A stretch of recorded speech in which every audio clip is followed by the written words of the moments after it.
하나님은 사람을 만드실 때 의도적으로 선한 의도를 가지고 애정을 담아서 시작하셨습니다. 마치 좋은 화가도 자신의 작품을 만들 때 이 작품을 보고 더불어 알고 누리려고 작품을 만들죠. 그것처럼 하나님도 자신의 영광을 우리와 나누고 그것을 공유하기 위해서 목적대로 가지고 우리를 만드셨어요. 심지어 닮게 만드시고 자신의 권한과 능력을 나눠주셔서 살아가게끔 해주셨습니다. 그런데 문제는 살아가다 보면 하나님의 이 선한 목적을 우리가 믿고 따르고 사는 여정 가운데 이 어려움들이 참 많이 발생한다는 겁니다. 과연 하나님의 선한 목적이 내 인생 가운데 있는 것인가? 신자들은 생각하게 되죠. 그래서 오늘 이 밤 인생의 여정 속에서 어떤 믿음을 가지고 살아가야 되는지를 말씀을 통해서 함께 볼 수 있길 원합니다. 우리를 향한 하나님의 선함을 맛보아 알고 그분의 뜻을 찾는 밤 될 수 있길 소망합니다. 오늘 본문 배경을 잠깐 설명하면 이 히브리 민족이었던 그냥 노예와 같은 백성들이 나라를 건국하면서 살죠. 그런데 처음으로 세워졌던 사울 왕의 통치 방식은 세상의 방식과 다른 방식을 따랐어야 합니다. 하나님의 통치 방식을 따르고 하나님께만 순종하면서 살면 됐어요. 그런데 문제는 사울이 자신의 뜻을 내세운 순간부터 하나님의 뜻을 어기기 시작합니다. 현실에 눈이 멀어서 죄된 선택을 하게 됩니다. 아말렉과 전쟁에서 눈에 보기 좋은 것만 골라서 자신이 취하는 불순종을 하게 됩니다. 이런 걸 보면 하나님께서는 이때부터 사울을 버리시기로 결정하시고 다윗이라는 왕을 새로 이제 바꾸시기로 결심을 하시는데 성경에서 얼마나 이 불순종의 영역들을 하나님께서 엄밀하게 다뤄가시는지 모릅니다. 하나님께서는 불순종의 영역을 우리 삶 가운데 굉장히 면밀하게 다뤄가시는 것을 알 수 있습니다. 하나님께서 이제 사울을 저버리시고 다윗을 세우기로 하셨는데 문제는 다윗의 인생이 참 고난했다는 겁니다. 매 순간마다 위기와 긴장이 얼마나 많았는지 모릅니다. 사실 다윗은 정말 착하고 성실히 열심히 살던 하나님을 사랑했던 사람이었어요. 그런데 이제 위기가 오죠. 마치 성도들도 그래요. 온전히 살기를 참 힘써요. 착하게 살고 선한 일을 하고 순종하며 믿음을 지키고 사는데도 끊임없이 내 의지와 상관없는 고난의 일들이 발생한다는 겁니다. 그러면 우리 인생에는 물음표가 떠요. 도대체 뭐지? 그러면 결국 우리가 선택하는 것은 뭔가 명확하게 답을 주는 것을 찾으려고 해요. 때로는 어떤 신비적인 신앙의 색깔, 그건 이거야 라고 말해주는 신비적인 신앙 색깔로 치우치기도 하고 또 때로는 이 고난이 해석이 되지 않으니까 굉장히 명확한 율법주의나 아주 그 끝에 있는 경건주의를 선택해서 하나님의 뜻을 그렇게 왜곡해서 살아가는 명확한 방법으로 찾아간다는 겁니다. 분명히 이해가 돼야 하나님이 정말 이 여정 가운데 함께 하시는지를 찾게 되니까요. 그만큼 우리는 이해가 되지 않는 고난 앞에서 알길 원하고 찾길 원합니다. 자, 다윗이 참 열심히 살았죠. 형들에게 인정 못 받아도 들판에서 양 한 마리 지키려는 사람이었고 골리앗과 전쟁에서도 얼마나 자기 목숨 걸면서 아무도 나서지 않는 일에 나섰습니까? 정말 성실했어요. 블레셋 사람들을 성실하게 죽여서 사울 왕과 딸과 결혼도 했고요. 나라를 지키는 하나님 편의 약속을 서는 사람이었어요. 그런데 이유 없는 고난이 시작됩니다. 그래서 정말 무기 하나 없이 쫓겨났고 급하게 칼과 먹을 것을 구한 이유로 도망 인생을 살게 됩니다.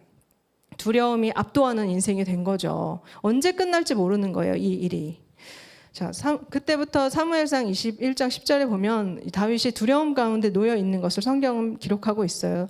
다윗이 사울을 두려워하여 일어나 도망하여 가드왕 아기스에게로 가니 이렇게 가드왕에게 막 도망을 갔어요. 그런데 또 거기서 가드왕이 다윗을 알아본 거죠. 다윗은 아기스 왕을 심히 두려워하였다 이렇게 기록하고 있어요. 그래서 다윗이 했던 선택은 두려움 앞에서 미친 척을 하는 거였습니다. 이제는 하나님을 그렇게 신실하게 따랐던 다윗의 정신 상태가 온전하지 않은 지경까지 갑니다. 두려움은 하나님의 사람들을 참 이상하게 만들어 버리는 것을 알 수 있어요. 양들을 키우는 목장에서도 양들이 두려움에서 막 혼미할 때 이 목자들이 양들을 진정시키는 방법들이 있다고 해요. 그 여름이 되면 양들은 각종 벌레들, 해충들 때문에 아주 곤욕을 치른다고 합니다.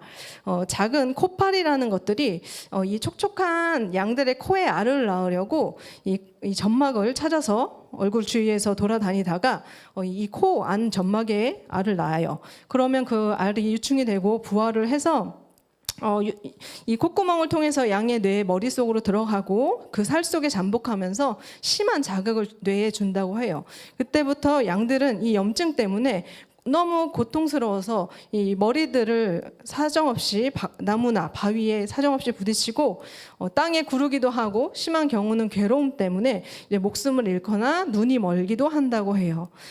그 새끼를 뵌 어미들은 체중이 줄고 젖도 줄고 새끼들은 자라지 못해서 이제 결국 죽게 되는 경우까지 간다고 합니다. 그런데 이제 목자는 이 양을 진정시킬 수 있는 방법을 가지고 있다고 해요. 유황과 아마유, 타르를 섞어서 양들의 온 몸에 발라주는 겁니다. 그러면 그때부터는 이 코파리가 양들을 더 이상 괴롭히지 않아서 날뛰고 미쳐있던 양들이 그때는 잠잠해져서 잠도 자고 안식을 취해서 자게 된다고 해요. 두려움 속에 있는 우리의 모습과 다윗의 모습과 참 비슷한 것 같습니다. 두려움이 압도하면 눕지도 못해요. 기도도 안 돼요. 예배도 안 돼요.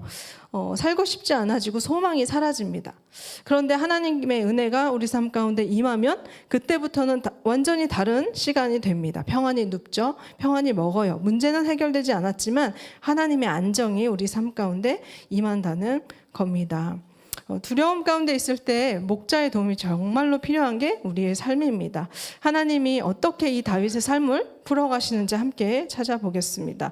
본문 1절 읽겠습니다. 그러므로 다윗이 그곳을 떠나 아둘람 굴로 도망하매 그의 형제와 아버지의 온 집이 듣고 그리로 내려가서 그에게 이르렀고. 다윗의 방법은 이 안정을 주는 곳 아둘람 굴이라는 곳으로 도망하는 것이었어요. 홀로 아무도 없는 아둘람 굴로 피합니다. 스스로 지켜낼 수 있는 안전한 곳이었어요. 뒤도 막혀 있고 앞으로 누가 들어오는지도 볼 수 있는 동굴이었어요. 우리도 그렇죠. 이 안정이 깨지기 싫어서 그 안정을 지켜줄 수 있는 자리로 가려고 하는 행동들을 합니다. 홀로 있는 것이 안전하다고 느끼는 사람들의 경우는 혼자 동굴에 들어가 버려요. 그래서 방 안에서 안 나오는 고립 청년들을 보면 방에 30년, 20년, 40년 막 이렇게 있잖아요. 제 주변에도 몇 분 계신데 심지어 이 가족도 안정적이지 못하기 때문에 가족에게도 나오지 않고 그 방에 30년, 20년 이렇게 살고 있다고 해요. 반대로 사람들 속에 묻혀서 안정함을 찾는 사람들은 끊임없이 사람들을 찾아다니고 그 무리 속에 들어가서 답을 찾으려고 해서 막 밖으로 돌아다닙니다. 아니면 이 어려움을 주는 곳을 떠나거나 가정을 떠나거나 사람을 떠나거나 직장을 떠나서 그 안정을 깨는 곳에서 분리되려는 시도를 하죠.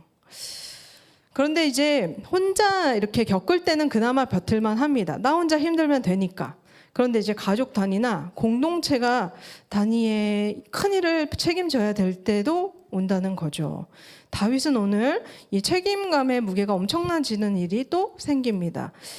내적으로 외적으로 어려움을 가진 400명의 사람들이 이 아둘람 굴로 몰려왔어요.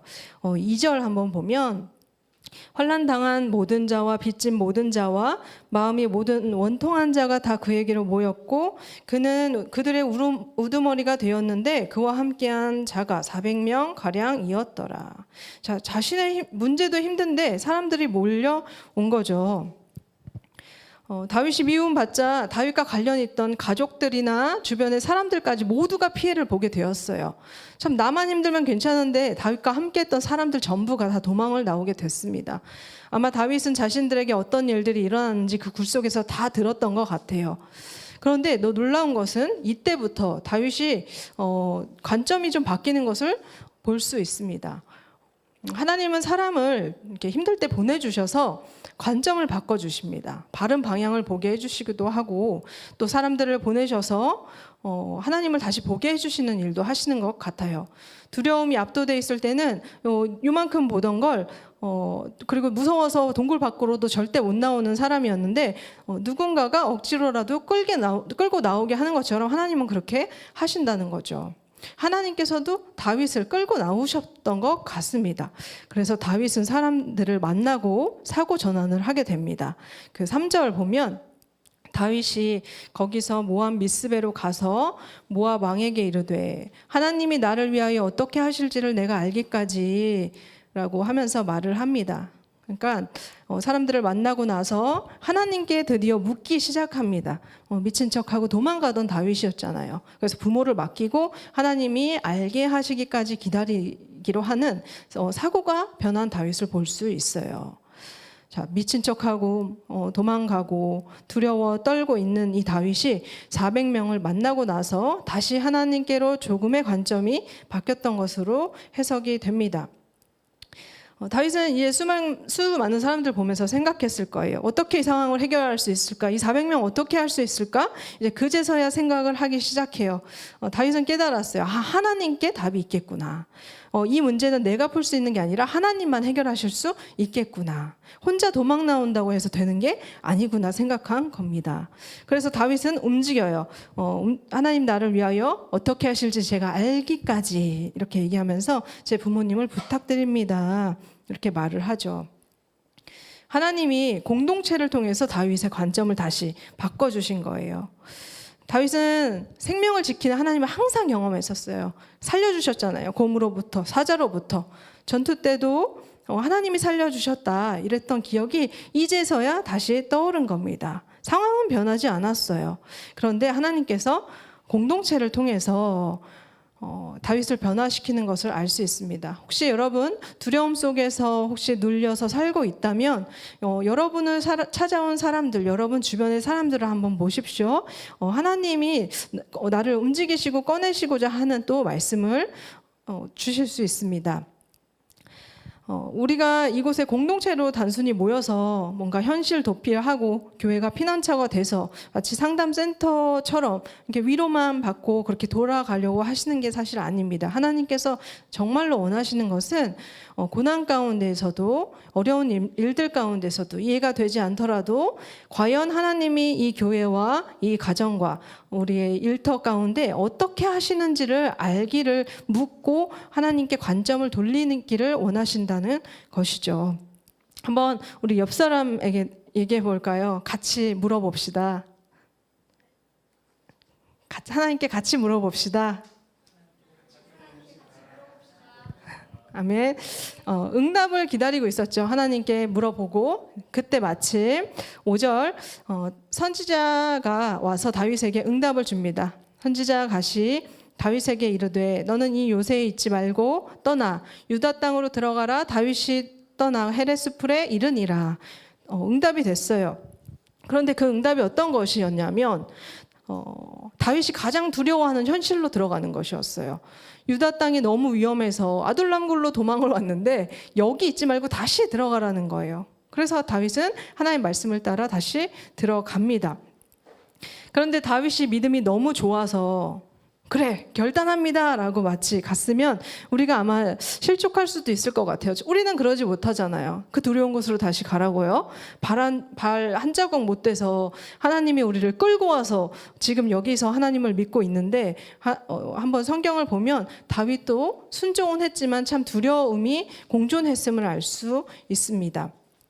심지어 사람들의 눈치도 아직도 보고 있는 다윗을 발견할 수 있는데 그 다음 장에 보면 23장에서 1절에서 5절 스토리를 보면 그곳에서 블레셋 사람들이 그일라라는 곳을 막 쳐서 괴롭힌 거예요. 그래서 다윗이 하나님께 물었어요. 하나님, 이 사람들은 어떻게 할까요? 물어보니까 여호와께서 그일라를 구원할 것, 그일라를 블레셋 사람들 쳐라. 내가 그것을 구원하겠다. 이렇게 명령을 주세요. 근데 다윗이 이 얘기를 사람들한테, 공동체한테 전했더니 공동체는 아니 여기서 있는 것도 두려운데 거기서 그 전쟁을 하는 게 왜 맞습니까? 이렇게 주변 이제 지지가 없었던 것 같아요. 그럼 다윗이 아니다, 하나님 응답하셨다 밀고 가도 되는데 이 다윗이 다시 물어요. 4절 보면 다윗이 여호와께 다시 묻자온대. 이렇게 다시 한번 하나님께 물어봐요. 그러니까 하나님께서 다시 확신을 주세요. 싸워 그들을 크게 쳐서 죽이고 이렇게 승리하겠다라는 하나님의 응답이 주어지고 결국 승리를 해서 돌아오게 됩니다. 참 다윗도 유다에 있는 것이 두려웠죠. 하나님의 두려움이 공존했던 걸 알 수 있어요. 그래서 위로가 되는 것은 우리와 다른 믿음이 있었던 게 아니었다. 다윗은 여전히 하나님의 응답을 받고 승리를 주신다고 약속받았지만 공동체와 함께 두려움 가운데 있었다라는 점입니다. 우리는 믿음에 대해서 어떤 확신이 듭니다라는 어떤 감정을 가지고 믿음을 생각하고 하죠. 그래서 내가 감정적으로 흔들리면, 불안한 감정이 들면, 우울한 감정이 들면 하나님을 생각하지 못해요. 그리고 내가 확신 가운데 없다, 믿음이 없다라고 생각해요. 그런데 오늘 말씀을 보니까 어때요? 약하고 흔들려도 하나님께서 주시고자 했던 승리의 일들은 변하지 않았다는 겁니다. 그래서 이것 하나만 우리가 기억했으면 좋겠어요. 내가 흔들리더라도 하나님 편에서 주시고자 하는 것만 생각하면 된다라는 것이죠. 하나님은 다윗을 처음 보셨을 때 이렇게 말씀하셨어요. 한 왕을 보았다. 16장 1절에 내가 그의 아들 중에서 한 왕을 보았다. 이렇게 말씀하셨어요. 하나님 편에서는 다윗이 도망자였고 홀로 굴 속에 숨어 있었고 왕으로 기름까지 부음받았고 골리앗과도 이겼고 심지어 아기스 왕 앞에서는 미친 척도 하고 부족한 모습을 보였지만 하나님 보시기에는 다윗이 하나님이 기름 부으신 왕이었고 하나님 편에서 보는 시선이 있었던 겁니다. 그래서 하나님께서는 오늘 이 안전한 곳을 떠날 것을 말하시면서 다시 한번 이 일들을 통해서 궁극적으로 두려움 가운데 더 들어가게 하시는 이유가 있었어요. 내가 다윗아 너의 유일한 은신처이며 내가 너의 요새가 된다. 이 말씀을 끊임없이 알려주시면서 하나님 나라를 어떻게 이뤄가시고 싶은지를 계속해서 알려주십니다. 그래서 믿음은 그런 겁니다. 하나님이 어떻게 보신지를 보는 것, 그것이 바로 믿음이에요. 우리는 믿음으로 의롭다는 여김을 이렇게 받는 존재라고 성경은 말하죠. 그래서 칼빈은 이 믿음이라는 정의에 대해서 믿음은 예수 그리스도를 받는 그릇이다 이렇게 표현을 했어요. 그릇은 뭐예요? 무엇을 담는 거예요. 그래서 우리는요 예수 그리스도를 담기만 하면 된다라는 것, 그게 믿음이라는 것을 기억했으면 좋겠습니다. 문제는 뭐냐면 내가 기준이 되다 보니까 내 그릇은 깨졌어, 내 그릇은 약해, 내 그릇은 더러워, 약하고 못난 것만 보이는 거죠. 그런데 잘 생각해 보세요. 하나님께서 애굽에서 출애굽을 시키실 때는 히브리 민족의 그 못남, 약함, 노예 근성 다 품고 데리고 나오셨습니다. 부모가 자녀를 낳을 때는요, 그 더러운 기저귀를 갈아주겠다라는 헌신의 약속을 가지고 그 어림, 약함, 자라게 함을 다 품고 꺼내오시는 겁니다. 그렇기 때문에 하나님이 우리가 깨지고 더럽고 연약하고 약해도 다 알고 지으셨다는 것, 오히려 하나님의 원래 의도, 선하고 하나님의 영광을 누리는 더불어 먹는 존재로 빚어가시기 위해서 계속해서 그 시선으로 보기를 우리에게 말씀하고 계십니다. 그것을 받아들이는 것이 믿음임을 기억하시길 바랍니다. 이사야 61장 10절의 말씀 보면 내가 여호와로 말미암아 크게 기뻐하며 내 영혼이 나의 하나님으로 말미암아 즐거워하리니 이는 그가 구원의 옷을 내게 입히시며 공의의 겉옷을 내게 더하심이 신랑이 사모를 쓰며 신부가 자기 보석으로 단정함 갖게 하셨음이라. 아멘. 이렇게 말하고 있어요. 구원의 옷을 입히신다고 하나님께서는 말씀하고 계시죠. 내가 예수 그리스도의 옷을 입고 있어서 다른 존재, 예수의 옷을 입고 있는 존재를 하나님이 보고 계시다라는 것을 기억할 때 그때부터 모든 것에서 자유로울 수 있습니다. 하나님이 왜 다윗을 왕으로 보셨는지, 왜 자신의 백성으로 보고 계신지를 고난 가운데서도 생각하게 됩니다. 단순히 대단한 믿음과 용기가 솟아나는 것이 아니라 세계관에 대해서 세계 인생을 살아가는 모든 가치관들이 바뀌는 전적인 해석이 시작됩니다. 저 또한 자주 그래요. 아주 습관적으로 저를 굉장히 이렇게 몰아치고 부족하고 컨디션이 또 안 좋으면 내가 할 만한 사람인가 이렇게 우울의 동굴로 밀어놓곤 하는데, 그때마다 얼마나 내가 예수를 담은 그릇으로서 하나님 보시는가, 나 자체로 보시는 것이 아니라 정말 그것도 다 품어주시는 예수의 공로로 보시는 하나님의 시선을 생각하고 나면 그때부터 다시 용기가 생기는 것을 느끼게 됩니다. 자, 오늘 말씀을 맺겠습니다. 사랑하는 영혼 오륜 모든 성도님들, 사역자님들, 현실로 자신을 보지 마시고 내가 느끼고 경험하는 것으로 제한하여 보지 마시고 하나님이 나를 어떻게 보시는지를 그 시선으로 나를 보기 시작하시길 바랍니다. 그게 바로 믿음의 눈입니다. 일평생 믿음의 눈으로 우리 교회와 나와 가정을 바라보고 살아가는 우리가 될 수 있길 주님의 이름으로 소망합니다.